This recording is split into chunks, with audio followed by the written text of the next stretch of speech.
सुरुवातच 84 असेल तर मी त्या लोकांना म्हणेल की तुम्ही बाबा नंबर चेंज करा. न्यूमरोलॉजीवरून मला अजून एक गोष्ट आठवली की नंबर्स खूप मॅटर करतात लाईफमध्ये असं मी ऐकलंय. फोन नंबर, आता त्या फोन नंबरमध्ये पण कधी 555, 111, 222 असे लोक बोलतात हे असले पाहिजे, कोण बोलतं हे नसले पाहिजे.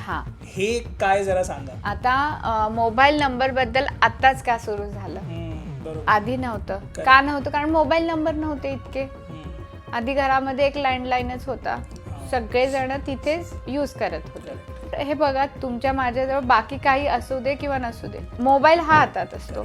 प्रत्येक नंबरला एक एक प्लॅनेट रिप्रेझेंट करतो. 1 ला सूर्य, 2 ला चंद्र, याप्रमाणे आहे. तर आता जर माझं काम हे सोशलचं आहे आणि माझ्या मोबाईल नंबरमध्ये 666 आलेलं आहे, म्हणजे मी काय केलं आहे, शुक्रला ओव्हर ॲक्टिव्ह केलेलं आहे, तर त्याचे रिझल्ट्स मला पॉझिटिव्ह नाही मिळणार. 2 पेक्षा जास्त कोणताही नंबर नकोच आपल्या मोबाईल नंबरमध्ये.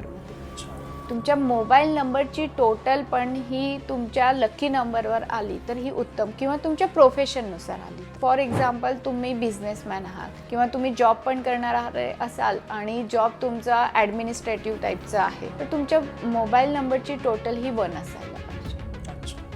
नंबर 2 म्हणजे काय, तर तुम्ही जर तुमचं इमोशनली असं काही काम आहे, पाण्याशी रिलेटेड काही काम आहे, तुमचा छोट्या मोठे तुमचे रेस्टॉरंट आहेत म्हणजे हॉटेल्स वगैरे आहेत, नंबर 2 चालणार आहे. एज्युकेशन फील्डशी रिलेटेड आहात, क्लासेस आहेत, स्वतःची छोटी प्री स्कूल्स आहेत, स्कूल्स आहेत, मोबाईल नंबरची टोटल ही 3 उत्तम आहे. किंवा तुम्ही मीडियामधले आहात, ब्युटिशियन्स आहात, तुम्ही सोशल मीडियावर तुमचं सगळं काम आहे, तर लक्झरीशी रिलेटेड पण काम आहे, कार रिलेटेड काम आहे, मोठे रेस्टॉरंट किंवा रिसोर्ट आहे, तर त्याची मोबाईल नंबरची टोटल ही 6 येऊ द्या, उत्तम आहे तुमच्यासाठी ती.